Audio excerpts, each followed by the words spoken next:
Yeah. All right, call this meeting in order. First on be roll call. Alderman Soul. Here. Alderman Bray.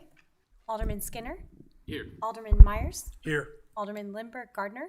Here. Alderman Knox. Here. There is a quorum. Okay. Next on be invocation by Pastor Mike Cassie from Faith United Methodist Church, followed by a pledge of allegiance from Alderman Skinner. Let us pray. Gracious God, we thank you for this opportunity to gather together to do the work of this community. May our conversations and the decisions we make today bring light and life and hope to your people. Lord God, we just ask that you continue to watch over and protect those who serve and protect our community as we honor them and recognize advancements tonight. It's in your name we pray. Amen. I pledge allegiance to the flag of the United States of America and to the republic for which it stands, one nation, under God, indivisible, with liberty and justice for all. Okay, next up is the approval of the agenda. No changes, Mayor. All right, next up then will be police officer oath of office and recognitions. We'll start with oath of office for Josiah Alexander. Come forward.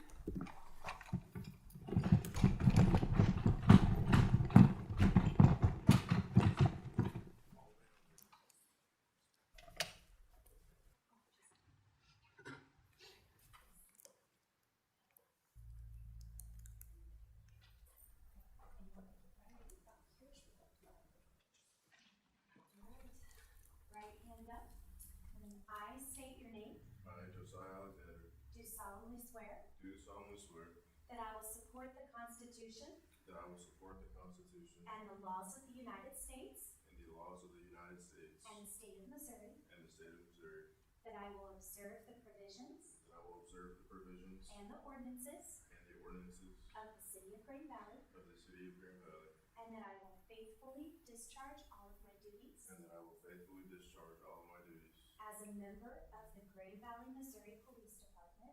as a member of the Grand Valley, Missouri Police Department. So help me God. So help me God.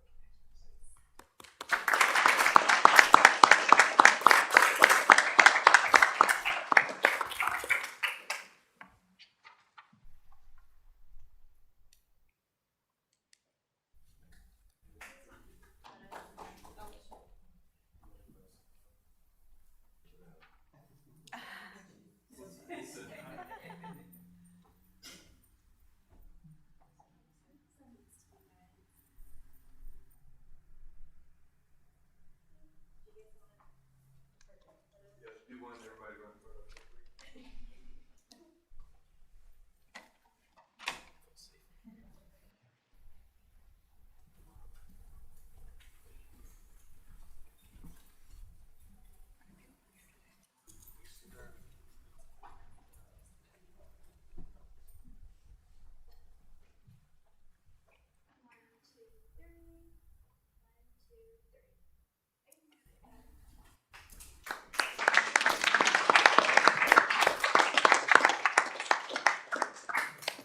I'm gonna make them walk to the back and come back up again.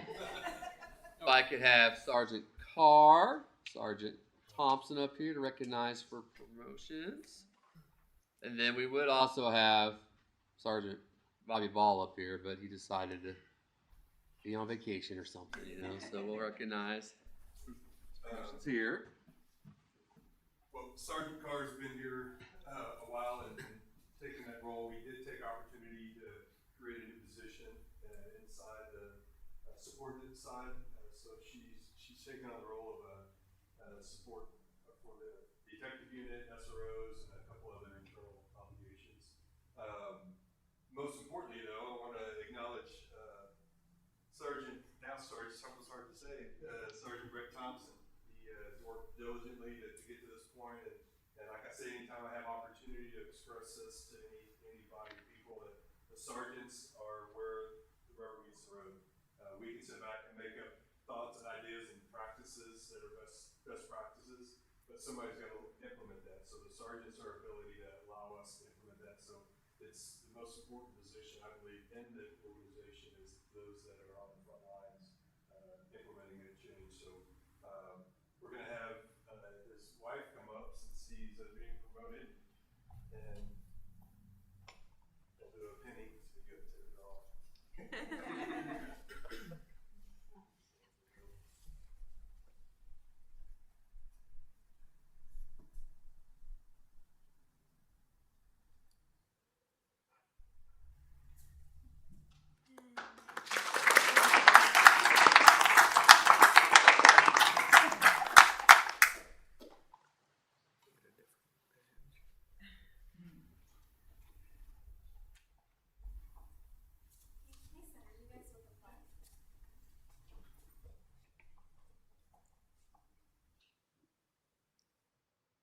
Got it?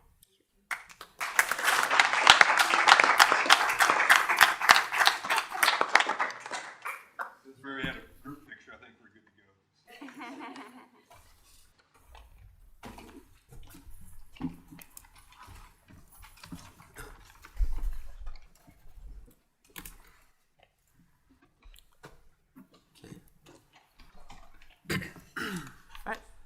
Next up would be public comment. We ask to address the board, come forward to the podium and microphone.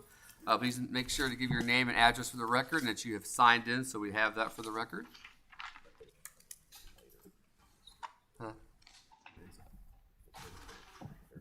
Oh, okay. Reminder that there is a separate public hearing for the Elevation Onyx Dispensary conditional use permit. If you're here to speak on that, you'll speak during the public hearing portion, not during public comment. So this will be for items that are not under public hearing. Do I have anyone who wishes to address the board this evening then?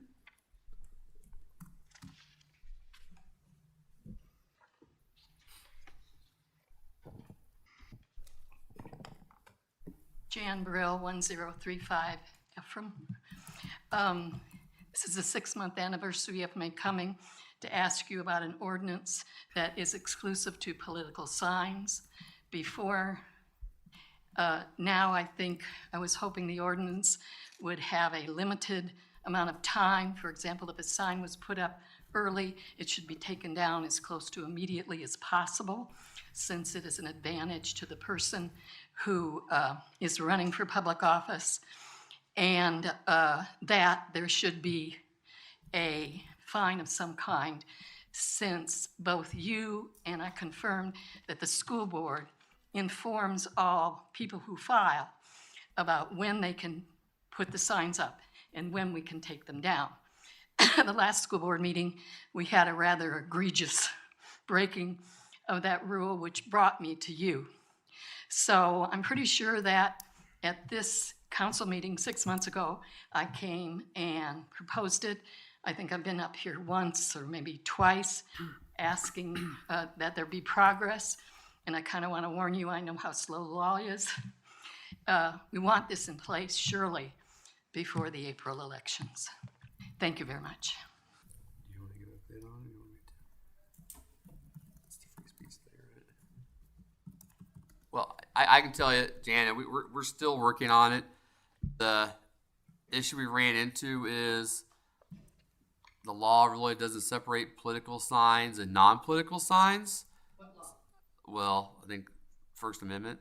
State laws? Well, I think the Constitution falls into First Amendment stuff, right? Freedom of speech.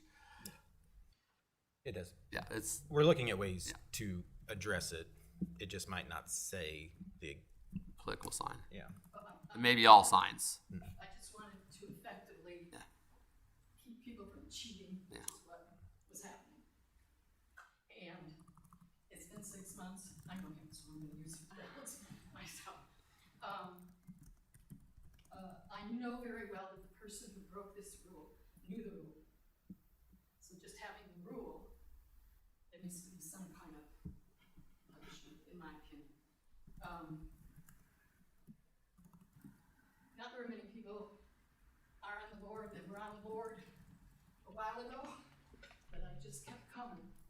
So if you want to get rid of me, please move on this, hopefully before the April elections. Thank you. Have anyone else who wishes to address the board? All right. Seeing none, move on to consent agenda. Mr. Mayor, I move that we approve the consent agenda. Motion by Alderman Skinner to approve the consent agenda. Do I have a second? Second. Any discussion? Seeing none, and all in favor, please say aye. Aye. All opposed, nay. Seeing no previous business or new business, or presentations, we'll move on to public hearing. We have one public hearing this evening for Elevation Onyx Dispensary Conditional Use Permits. I'm going to turn it over to Mr. Martin to give an overview. Yeah, Mayor and members of the board, as a reminder, in 2023, marijuana became legal for recreational purposes in the state of Missouri. At that time, Grain Valley adopted ordinances pertaining to dispensaries and requiring conditional use permits for them to operate. The proposed location of the one that applied is directly west of Quick Trip. This conditional use permit is in accordance with City Code 400.240 and is currently zoned part of the downtown transition zone. The applicant applied for the conditional use permit, and after staff reviewed, has met all requirements set forth in section 425.040, citing requirements for marijuana dispensaries. And this includes that zoning district that I talked about, having the state license, distance requirements from other dispensaries and schools. Site plan review was approved at the Planning and Zoning Commission meeting in August. And also their security plan has been approved through the Grain Valley Police Department. And here we are today. The only other thing I would add, for those of you that are new to the board, I guess, part of when it did become legal in the state, the statute was essentially that the state tacked on an additional sales tax to any recreational marijuana sales, and then left it up to the individual jurisdictions to do that. So we did put that on the ballot, and that was approved. So there is an additional 3% on top of the normal sales tax there.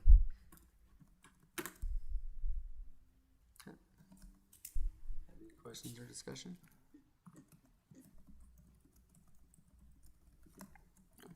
This is a public hearing. We'll open it up for public comment. Speak either for or against the conditional use permit. Do I have anyone who wishes to speak during the public hearing?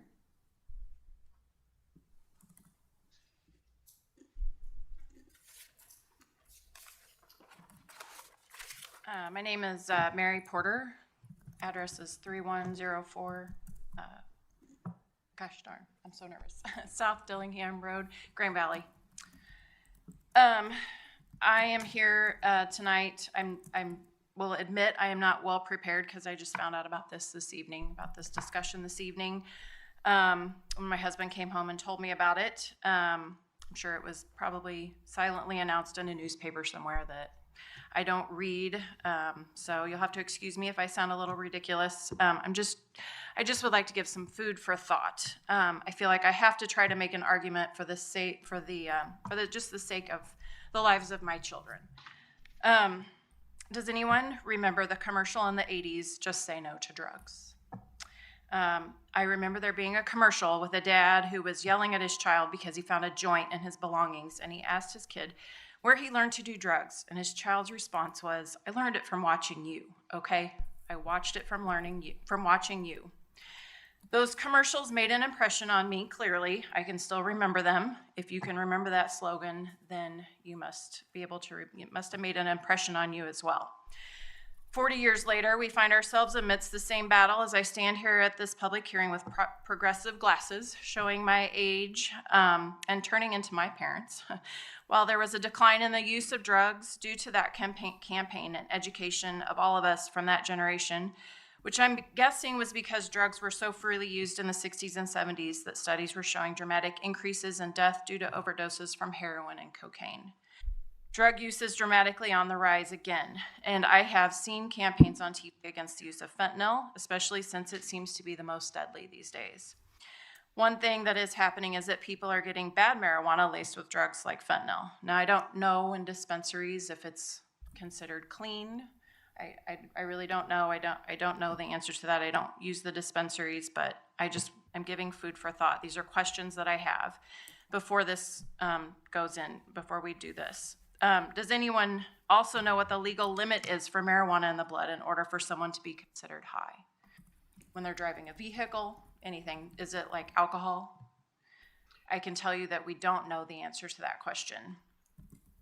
There was a study I heard about on the news the other day from a county in Ohio. Over 40% of drivers involved in car accidents had marijuana in their blood. I can't give you the name of that study right now, but if I had more time, I'm sure I could find it. But if someone dies in that car accident, how do we prosecute? While you might brush this off and say that it is no different than alcohol, I will argue that it is different than alcohol because there are rules with alcohol and we have a way to test the concentration in the blood. Also, what are the true medicinal uses of marijuana? Do we know? What randomized, controlled clinical trials have there been or are currently ongoing to tell us this? I think there is just so much that we don't know scientifically about marijuana. As a healthcare professional, I am perplexed. We have fought so hard against the use of just cigarettes. And now we think it's okay to just recreationally smoke pot whenever, in front of our kids, and anywhere in the community, walking down the street. If you go downtown Kansas City, you're just out for dinner and it stinks. But recreationally, haven't we seen bad effects of pot use? This isn't a new problem, and anyone also growing up in the 60s and 70s should be able to remember about smoking pot then. Working in a hospital pharmacy, I do see it on a daily basis, and I think 40% is probably a pretty close statistic. 40% probably coming in with marijuana use, marijuana in their blood. As parents, I feel like we have so much to fight. Why are we adding to our list of battles? When is enough enough? Isn't it difficult enough to teach our kids the new math with the squares and the circles and the lines, let alone having to fight pot? We're also fighting the battle of screens. On Saturday night, my 8-year-old daughter asked when she's going to get a phone.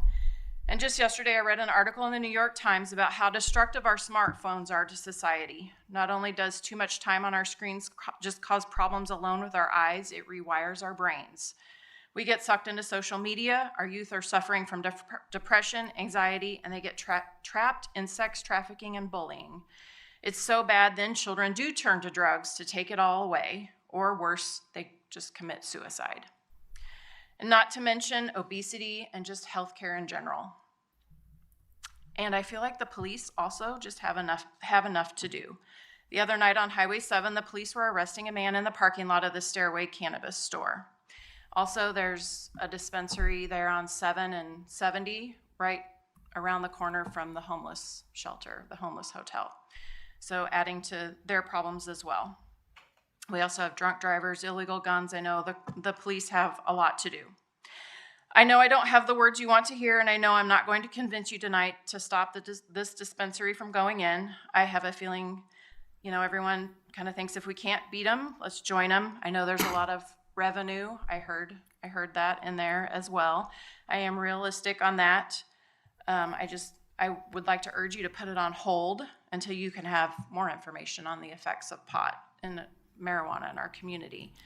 I think that it's a sad thought that everyone, including the voters in this community, have said if we can't beat them, join them, and that it will be degrading to our community and society. I am realistic, and I know that if you don't approve it, it's not going to stop the use in Green Valley, but if all the little communities in America would stand up to this a little bit at a time, we would start winning the battle against drugs again. I do think that marijuana, too much, it's not good. I just am thinking of our children, anyone's grandchildren. I have an 8-year-old, a 5-year-old, and a 4-year-old. And I'm dreading the day they're asking for the keys to go to the car to a party, and not only will they be faced with having to turn down alcohol, but also marijuana, fentanyl, who knows what anything is laced with anymore. Will I get a call that my child has taken a lethal dose of fentanyl and he or she has died? And I know my moral standards are different than others in this room, but maybe if I speak up about this, someone else will hear my plea to stop this and help us save our children and even some of us adults. One more story that I would like to leave on your minds is that I work with a young lady who is a pharmacy technician. She's still in high school, and she's raising her 4-year-old half-sister because her dad and her stepmom are both meth heads. So just some food for thought. I just wanted to put those thoughts out there. A reminder also that marijuana is still a Schedule I according to the federal government. Thank you. Okay. Anyone else wish to address the public hearing? All right. Seeing none, we'll close the public hearing. Next item will be resolutions. First resolution is R25-45. It's a resolution by the Board of Aldermen of the City of Grand Valley, Missouri, appointing Darren Mills to the Grand Valley Board of Zoning Adjustment for a 5-year term. Mr. Mayor, I move that we approve resolution number R25-45. Okay, got a motion by Alderman Skinner to approve resolution R25-45. Do I have a second? Second. Any discussion? Mayor, members of the board, it is just that simple. We had an opening on the Board of Zoning Adjustment and had interest from Mr. Mills. Any discussions or comments? All right, seeing none, all in favor, please say aye. Aye. All opposed, nay. The next resolution is R25-46. It's a resolution by the Board of Aldermen of the City of Grand Valley, Missouri, appointing James Griffin to the Planning and Zoning Commission to fulfill the unexpired term of Commission member Scott Schaefer. Mr. Mayor, I move that we approve resolution number R25-46. A motion by Alderman Stoll to approve resolution R25-46. Do I have a second? Second. Alderman Skinner. Any discussion? Similar to the BZA, we had an opening and had an application from Mr. Griffin, and spent some time talking with him about kind of all things Grand Valley and what he was looking for. And the mayor asked to put that resolution forward to have him appointed to P&Z. Discussion or questions? All right, seeing none, all in favor, please say aye. Aye. All opposed, nay. Next up is resolution R25-47. It's a resolution by the Board of Aldermen of the City of Grand Valley authorizing the city administrator to execute an agreement with Crawford, Murphy, and Tilley for the Mitchell Road water main replacements. Mr. Mayor, I move to approve the resolution R25-47. Okay, I motion Alderman Lindbergh Gardner to approve resolution R25-47. Do I have a second? Second. Any discussion? Mayor, members of the board, the water main replacement on Minter Road was a capital item that was in this year's budget. This would just allow for the design for that water main so we can get that project moving forward. And CMT is our on-call engineers, so we'd be utilizing them. Any questions or discussion? All right, seeing none, all in favor, please say aye. Aye. All opposed, nay. Okay. Next resolution is R25-48. It's a resolution by the Board of Aldermen of the City of Grand Valley, Missouri, authorizing the city administrator to enter into an agreement to replace the duct heater in the council chambers at City Hall. Mr. Mayor, I move that we approve resolution number R25-48. Okay, I have a motion by Alderman Myers to approve resolution R25-48. Do I have a second? Second. Alderman Lindbergh Gardner. Any discussion? Mayor, members of the board, and the ongoing constant issues with this building. When our contractor came out to do the work to get everything ready for the heat to be ready to be used for the winter, it was found that there is yet another issue there. So the resolution before you would be for the duct heater replacement. So that costs us a little over $13,000, which would require a resolution. There is another option that is just replacing the heat exchanger. So basically just part of the duct heater, but not the whole thing. And that's $6,476. So we kind of wanted to bring that to you all and see which direction to go. With the full replacement, the idea is that even if the rest of the system has to be replaced, it would be okay. Obviously, if you're just replacing a piece of the heat exchanger, that doesn't mean that the rest of it's not going to go, and we still end up paying for a new one later on. There is a third option. We wear heavy coats, gloves, and hats at all council meetings. That is true. I forgot that. Yeah. I forgot option 3. Sorry. So, yeah, I asked Ken to put it on this way because didn't know which way the board wanted to do. So I thought, well, we'll get both options and see what the preference is. Doesn't make much sense to patch it and keep your fingers crossed. I Might as agree. well just fix it and be done with it. I agree. This is why we had Tom on the board. He was like the expert at heating and cooling. He would give us advice. It's true. Phone a friend. Yep. So the resolution before you is for The the full replacement. Yeah. You have any other discussion or questions? If not, those in favor of replacing the whole part, please say aye. Aye. All opposed, nay. All right. That's it for resolutions then. Next up is ordinances. This is bill number B 25-15, the first read, an ordinance approving a conditional use permit for a marijuana dispensary. Mr. Mayor, I move that we approve the first reading of Bill B 25-15, bring it back at our next regularly scheduled meeting by title only. I have a motion by Alderman Knox to approve Bill B 25-15 for its first reading, bring it back by title only for its second reading. Do I have a second? Second. Alderman Skinner. Any discussion? Mayor, members of the board, this is the ordinance that goes along with the public hearing. The only other thing I guess I would add from Mr. Martin's overview is when the board put the ordinance together for the dispensaries, one of the things that they added in was only allowing sales between 8 a.m. and 6 p.m. So essentially took the most conservative route as far as hours there.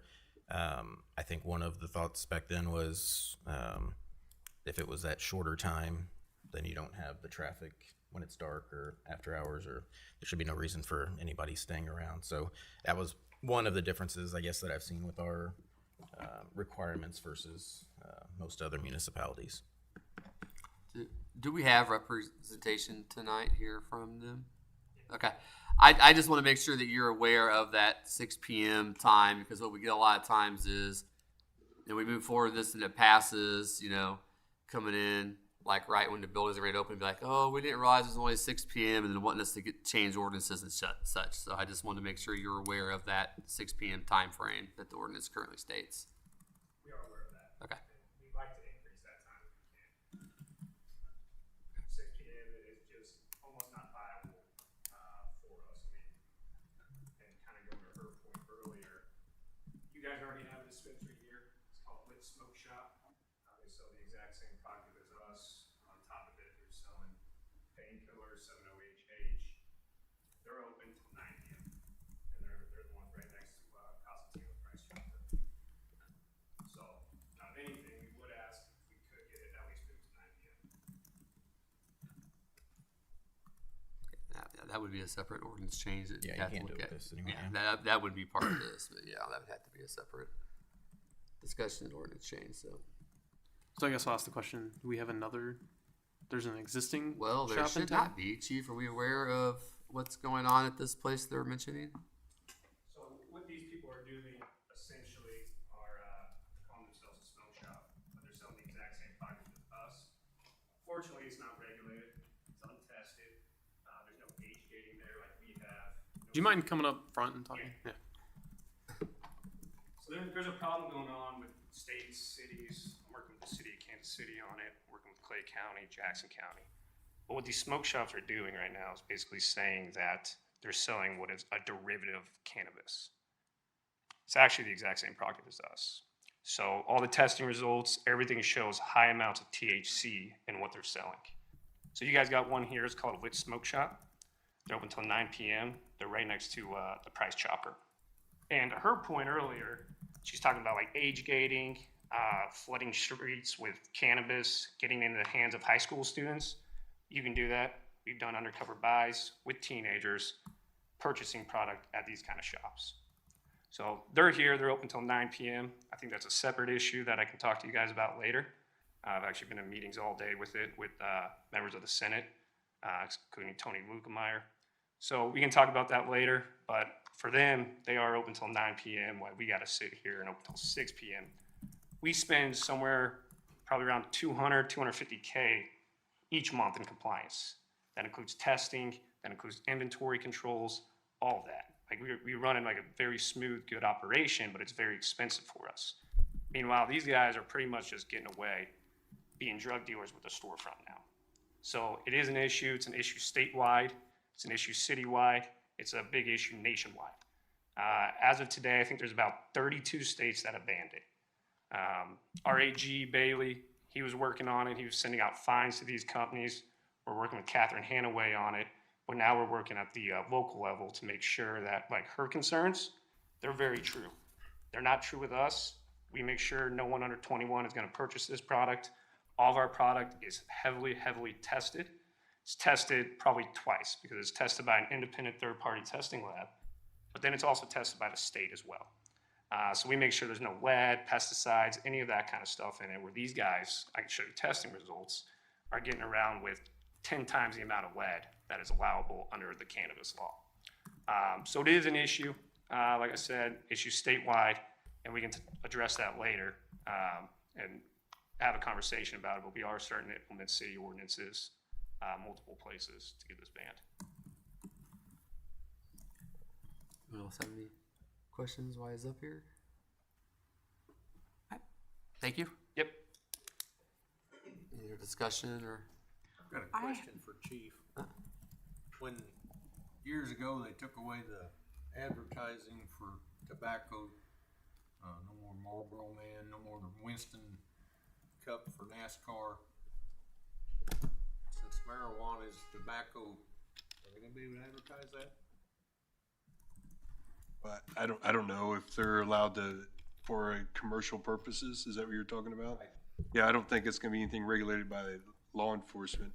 You're talking about posting signs, or you're talking about on air? Billboards and all, you can't do that with tobacco products any longer, so since it's a.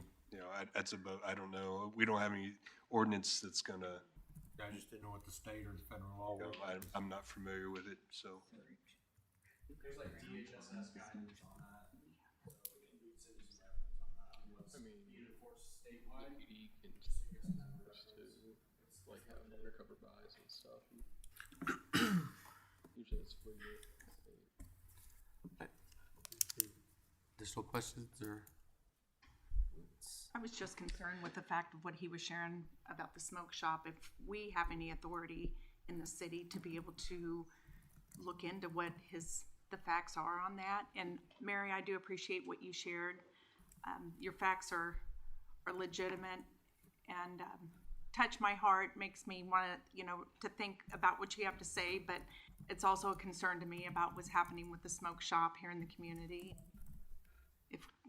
If that's anything that we have the authority to do, or if that's at a state level, like he was saying. So that's just my concern.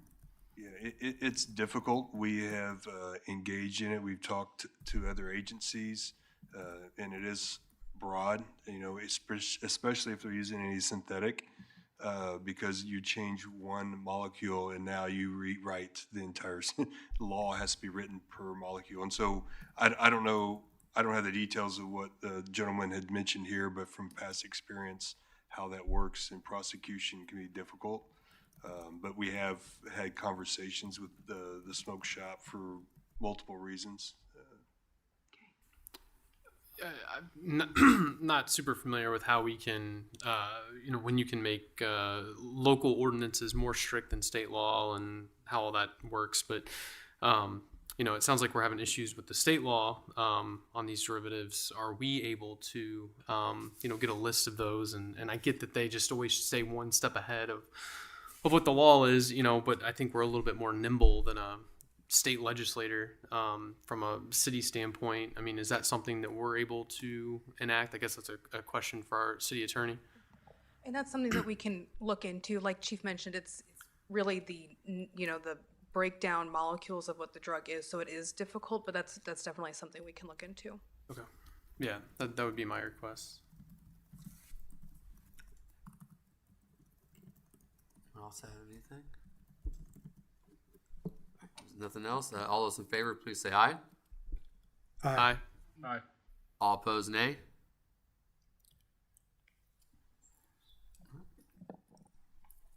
And that's it for ordinances then. Up next will be city attorney's reports. I don't have anything tonight. I'm filling in for Nick. Next up is city administrator and staff reports. Let's start with Mr. Davies. Mayor and Board, real quick, I just wanted to I'll provide you with an update of the 3 park shelters in Armstrong Park as part of the 2025 budget. In replacing those 3 shelters, last week, Park Maintenance and Public Works staff began tearing down the 3 shelters in the park. I believe they have a little bit left to go with Shelter 1, and then this week they will start. The company that we've hired is Athco. They will be coming in to build the new shelters in the 3 same locations that the old shelters were at. So weather permitting, we're hopeful that mid to late November, we'll be able to have 3 new shelters to provide to the community. And just had a couple of things. One is a reminder about the workshop tomorrow, that it is not here. It's at the PD in the community room because there's court going on here. And then we do not have a meeting scheduled on the 27th, so the second meeting in October. You guys canceled or voted to cancel that one. And then just a reminder, we got the Downtown Spooktacular on the 24th, so a week from this Friday, 6:30 to 8:30 downtown. So along the same lines that we've done the last couple of years. So come out and enjoy that. A good community event. And that is it on comments. 6 o'clock tomorrow night, Ken. Yes. Oh, yeah. All right, next up then, Board of Alderman reports and comments. Alderman Sol, Nothing to report. Alderman Lindbergh Gardner, Nothing at this time. Alderman Skinner, Nothing at this time. Alderman Knox, Good night, sir. all right, Alderman Myers. Nothing tonight, thank you. Next up there is mayor's reports. I don't have anything to report this evening. Do we have a need for an executive session for which items? We do for 1 legal, 2 real estate, 12 contracts. All right, I will entertain a motion then to adjourn the executive session. So moved. Second. Session. All right, it'll be roll call. Alderman Sol. Skinner. Yes. Alderman Myers. Yes. Alderman Lindbergh Gardner. Yes. Alderman Knox. Yes. All right, we'll adjourn the executive session.